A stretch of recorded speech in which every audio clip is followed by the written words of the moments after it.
وضو کر رہے ہیں یا غسل کر رہے ہیں، آپ کا پانی اندر چلا گیا یا ایک قطرہ چلا گیا ہو تو روزہ ٹوٹ جائے گا، ظاہر ہے یہ غلطی ہے نا، آپ مبالغہ کر رہے ہیں۔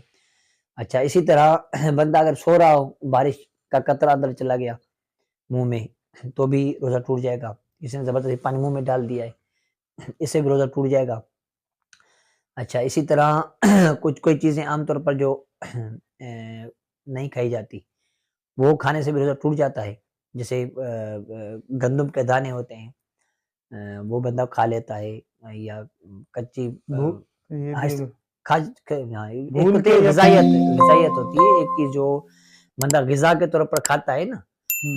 جو کھانا پسند بھی کرتا ہے غذا کے طور پر کھاتا ہے،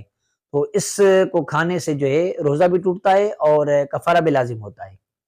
اور جو دوسری وہ چیز ہوتی ہے کہ جو بندہ عام طور پر کھاتا نہیں ہے، کھانا پسند نہیں کرتا، ٹھیک ہے،